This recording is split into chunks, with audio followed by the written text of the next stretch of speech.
It was a hot summer afternoon. The sun was bright, the sky was blue, and kids were playing outside. In a quiet, clean neighborhood, 10-year-old Jordan walked alone. He held a $5 bill tightly in his hand. His mom had given it to him to buy an ice cream. Jordan wore a red t-shirt and blue shorts. His sneakers were old but clean. His face was full of joy. He was humming a song as he walked toward the small ice cream truck parked near the corner of the street. As Jordan stood in line, he smiled. He loved vanilla ice cream with sprinkles. It was his favorite. There were a few other kids too, laughing and chatting. But someone was watching. From across the street, a woman stood on her porch, holding a phone in her hand. She had short blonde hair, sunglasses, and wore a white top. Her name was Karen. She stared at Jordan. Her face slowly turned cold. "Who is that boy?" she whispered to herself. "I've never seen him here before." She stepped off her porch, walked to the edge of the sidewalk, and continued watching him. Jordan finally got his ice cream. He smiled at the man in the truck and said, "Thank you, sir."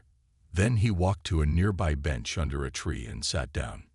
He began to eat, swinging his legs happily. Karen picked up her phone. She didn't like how comfortable Jordan looked. In her mind, he didn't belong here. She didn't ask who he was. She didn't greet him. She didn't even think.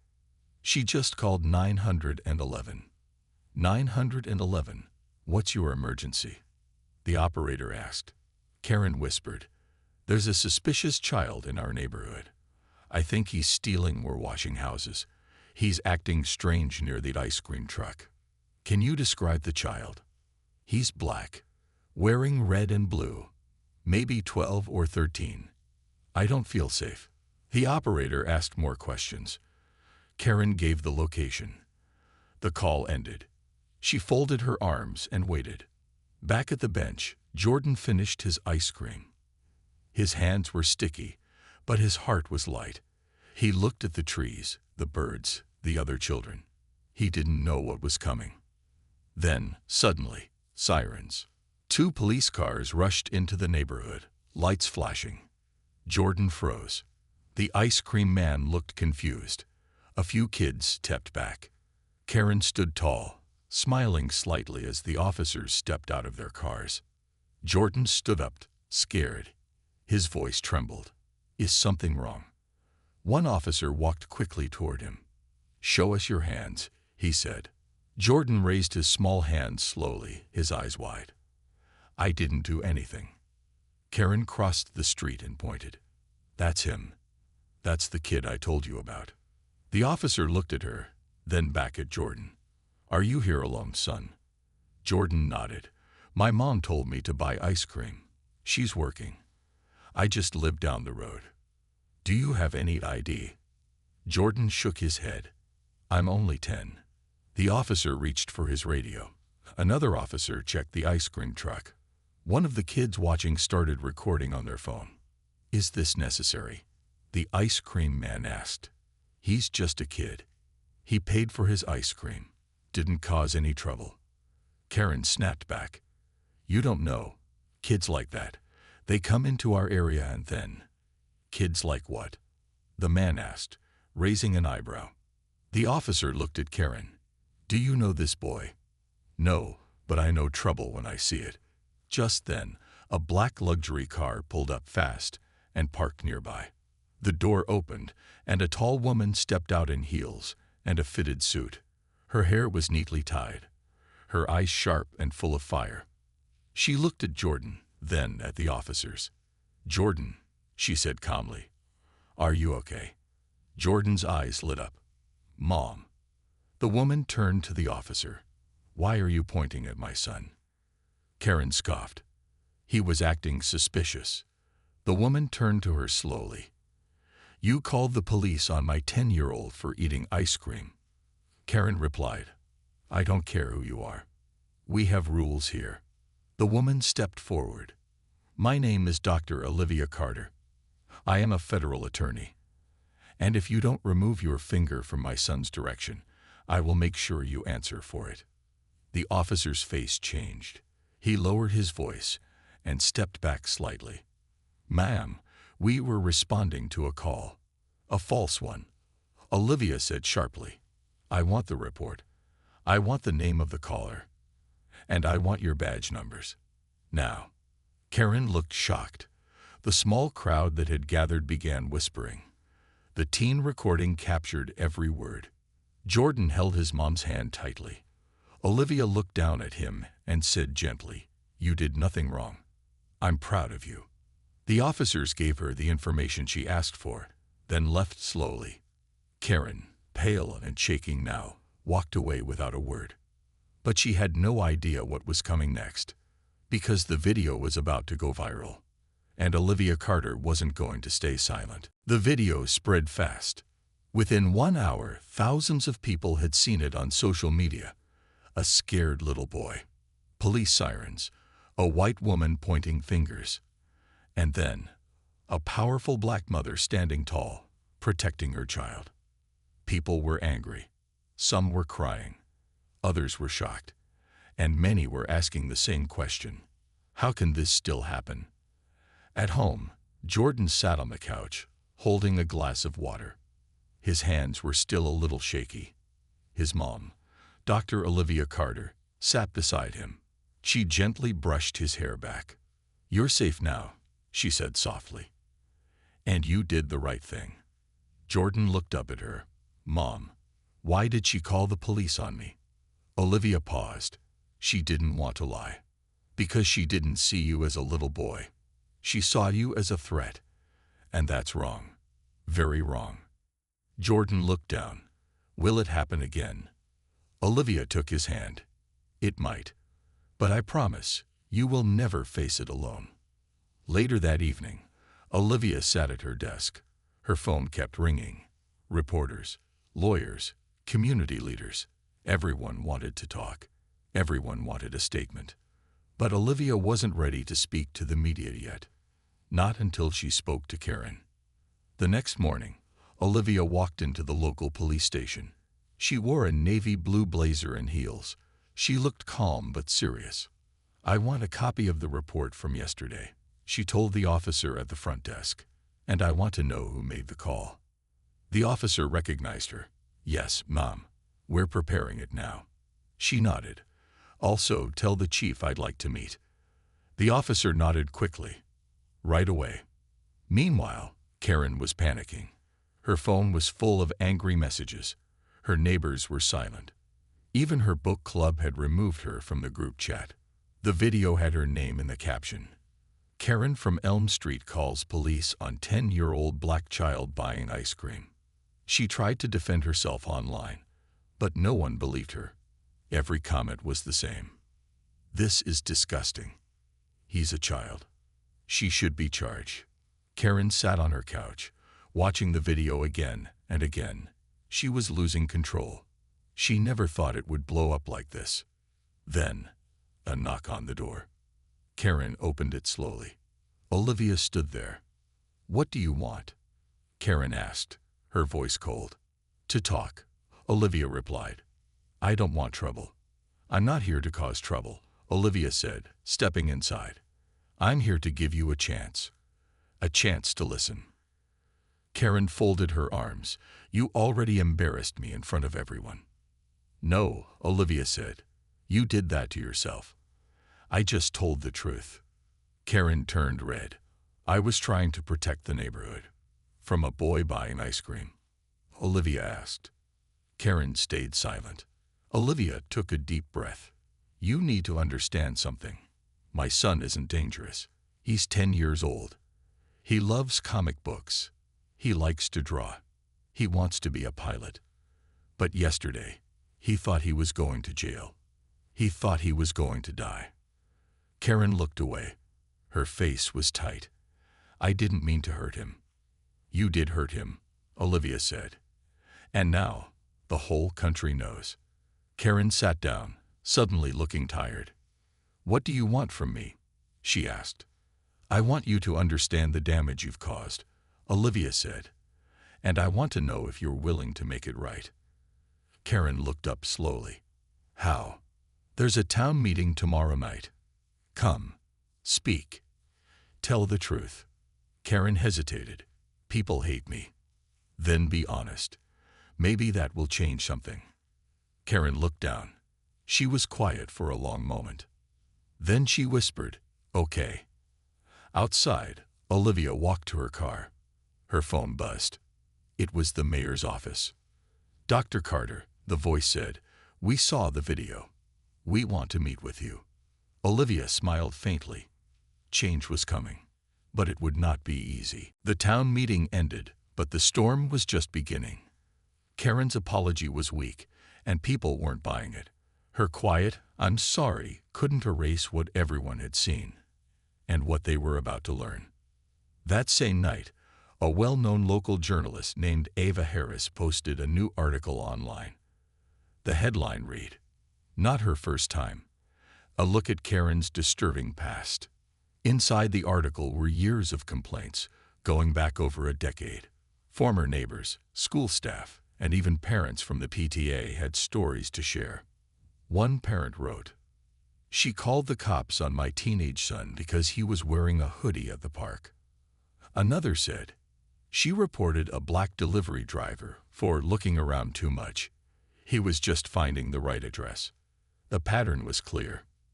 Karen had a history of calling the police on innocent people, especially people of color. By morning, the article had been shared over 200,000 times. News stations picked it up. Social media exploded again. And Karen, she was now more than just a local story. She had become a symbol of everything people were tired of.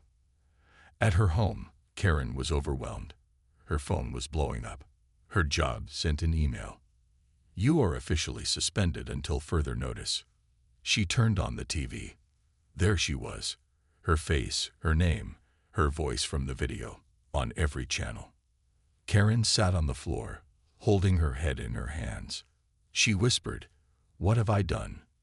But for many, that question had come too late. Meanwhile, at Olivia's home, reporters were waiting outside. Jordan peeked through the curtains. "Mom, are they still there?" "Yes," Olivia said calmly. "But we don't talk to just anyone. We talk when it matters." Her phone buzzed. It was the school board. They had called an emergency meeting. Why? Because Karen was on the board. And now, people wanted her removed. That evening, Olivia arrived at the school building. The meeting room was already full. Parents, teachers, students, and board members sat in silence. Karen was there too, sitting alone in the back. Her face was pale. Her hands were shaking. The board president stood up. "We are here today to vote on a motion to remove Ms. Karen Wilkins from the school board, following public outcry and newly uncovered records." Olivia was invited to speak again. She walked to the front and stood tall. "Karen has made this town unsafe, not just for my son, but for many others before him. She used her power to control, accuse, and silence. That is not who we want leading our schools." The crowd clapped softly. Then, for the first time, Jordan stood up. He walked to the microphone, holding a small note. "I'm Jordan Carter. I'm 10, he said nervously. "I just wanted ice cream. I didn't know I would be treated like a criminal. I didn't do anything wrong. I was just a kid." The room went silent. Some people had tears in their eyes. After Jordan stepped down, the board president spoke. "We will now vote." Hands were raised. One by one. Almost every single hand went up. Karen was voted out. It was official. She stood slowly and walked toward the door, but before she could leave, someone called out, "Wait." It was Olivia. Karen turned around. "You wanted to protect the neighborhood," Olivia said. "Now it's the neighborhood that's protecting itself. From you." Karen said nothing. She walked out the door and didn't look back. That night, Olivia sat with Jordan on the porch. "Are things going to be better now?" Jordan asked. Olivia smiled softly. "They're starting to be. Because you were brave. And because people saw the truth." Jordan leaned on her shoulder. "I don't want to be famous," he whispered. "You're not," Olivia said. "You're just someone who stood up and helped change everything." The next morning, the town was buzzing. Karen had been removed from the school board. Her past had been exposed. And now the whole town was talking, on porches, in stores, online, and even in classrooms. Some people were shocked. Others were relieved. But many said the same thing. It's about time. At the local cafe, a group of moms sat together, whispering. "I never liked the way she looked at my son," one said. "She once followed my husband in the grocery store," another added. Said he looked suspicious. Now that Karen had lost her power, people finally felt free to speak. One woman even admitted, "I didn't say anything before because I didn't want to get involved. But now, I wish I had." Meanwhile, Jordan went back to school. At first, he was nervous. Would people treat him differently? Would they look at him weird? But something surprising happened. As he walked through the school gates, a few older kids clapped softly. One girl said, "You're really brave." Another boy gave him a fist bump. Even some teachers smiled at him with kindness in their eyes. For the first time since it all began, Jordan felt a little bit normal. That afternoon, Olivia got a call from a lawyer named Marcus Dean. "I saw the videos," he said. "What happened to your son was illegal. Racial profiling. False police report. You have a strong case if you want to press charges." Olivia didn't answer right away. She had spent her life fighting for justice, for others. Now the question was, should she fight for it here? For her own son? She looked at Jordan, who was quietly drawing superheroes at the kitchen table. "Yes," she finally said. "Let's do it." At the police station, pressure was growing. People were asking tough questions. Why did the officers believe Karen so quickly? Why didn't they talk to the boy before calling for backup? Would they have reacted the same way if he wasn't black? The chief called for a full internal review. The officers involved were placed under investigation. One of them, Officer Daniels, began to worry. He had been the one to put his hand on Jordan's shoulder. He had heard the fear in the boy's voice, and now he was starting to feel ashamed. Meanwhile, Karen had gone into hiding. Her house was quiet, curtains drawn, lights off. She had lost her job, her position, and most of her friends. Even her sister had stopped answering her calls. But what hurt her most? Nobody believed she was sorry. She tried to post an apology online, but it was too late. People said it was fake, just another lie. Her past had finally caught up to her, and no one was protecting her anymore. The mayor, Linda Perez, held a press conference. She stood in front of a row of microphones and said clearly, "We failed a child. We failed a family. And we must now do better." She announced a plan to create a community protection program, one that would train officers in racial sensitivity, teach schools about bias, and give kids a way to report unfair treatment. And she asked Olivia to lead it. Olivia was stunned. "I'm not looking for attention," she said. The mayor replied, "You're not. You're looking for change. And so are we." That night, Jordan and Olivia sat on the porch again. "Are we going to court?" he asked. "Yes," she said softly. "Will I have to talk?" "Maybe," she said. "But you don't have to be scared. I'll be with you." Jordan nodded slowly. "Will people still be mad?" "Some might. But most, they'll be proud of you." He looked up at the stars. "Maybe we're superheroes too," he whispered. Olivia smiled. "Maybe we are." The courthouse steps were crowded. News vans, protesters, reporters, curious neighbors. Everyone had come to see the case that had shaken the quiet town. And the woman at the center of it all, Karen Thompson. Inside the courthouse, Dr. Olivia Carter held her son Jordan's hand tightly. He was dressed in a small blue suit. His shoes were shiny. His eyes were full of questions. "Are you ready, Mom?" he asked quietly. She nodded, though her heart was racing. The courtroom was packed. On one side sat Olivia, Jordan and their lawyer, Marcus Dean. Calm, focused. On the other side sat Karen and her lawyer, looking tense and uncomfortable. Karen avoided everyone's eyes. She looked smaller than ever before. The judge entered the room. All rise. The room stood, then sat as the judge began. We are here to hear the case of Carter versus Thompson. Charges include racial profiling, false report to law enforcement, and emotional trauma of a minor. The courtroom went silent. Marcus stood first. He spoke clearly and simply. Ladies and gentlemen, this case is not just about a child. It's about how a lie nearly destroyed his future. A lie based on nothing but the color of his skin. He paused, then pointed to Jordan. That little boy, just 8 years old, was eating ice cream outside a truck.